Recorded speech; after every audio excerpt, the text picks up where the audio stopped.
अस्सलाम वालेकुम। हकीम नवीद अहमद आपके लिए एक बहुत शानदार वीडियो लेके आया हूँ।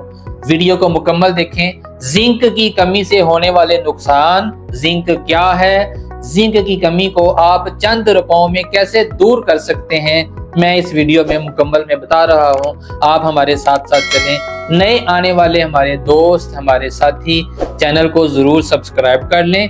वीडियो को हर बंदा ज़रूर शेयर करे ताकि ये तहकीकी मालूमात और दोस्तों साथियों तक भी पहुँचें। जहाँ आपका भला हो वहाँ औरों का भला भी हो और अल्लाह हम सब के लिए काफ़ी हो।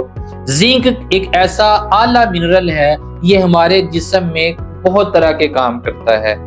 जिंक जिस्म में खुद से नहीं बनता, बल्कि ये जो हम खुराक लेते हैं, कुछ चीज़ें खाते हैं, जिंक उनसे बन रहा होता है। मैदे में हजम होता है, फिर खून में शामिल होता है। अगर जिंक की कमी हो गई है तो ये चीज़ें हो सकती हैं। हेयर फॉल का मसला, बालों के गिरने का मसला हो जाता है, और ये मसला तब तक हल भी नहीं होगा जब तक आपके जिस्म में जिंक की कमी पूरी ना हो जाए।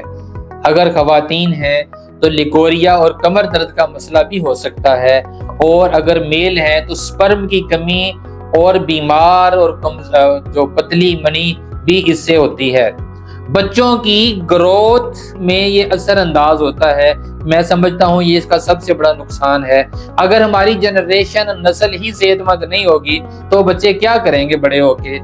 इसके अलावा नाखून जो हैं बेरंगे होना, टूटना, अगर ज्यादा देर तक जिंक की कमी हो, सूंघने की हिस्स हमारी कम हो जाती है, खत्म होती है। और इसका एक ये भी नुकसान है कि चेहरे के ऊपर झुर्रियां आती हैं, जिससे बंदा अपनी उम्र से पहले बूढ़ा नजर आ रहा होता है। इसलिए इस अहम मिनरल की तरफ तवज्जो दें। और कद्दू के बीज, खरबूजा के बीज ये बिल्कुल आम मिल जाते हैं। इनको आप हल्का हम वजन लेके हल्का हल्का कूट लें और 1 टीस्पून ये बीज सोते वक्त गर्म दूध के कप से ले लिया करें। याद रखिए ये सस्ता है और खजाना है। ये सस्ता है और खजाना शानदार है। आपके बॉडी में, आपके खून में मैग्नीशियम और जिंक की वाफर मिकदार पैदा हो जाएगी, जो आपको कई तरह के फायदे देगी इंशाल्लाह। दुआओं में याद रखिए। हकीम नवीद अहमद। अस्सलाम वालेकुम।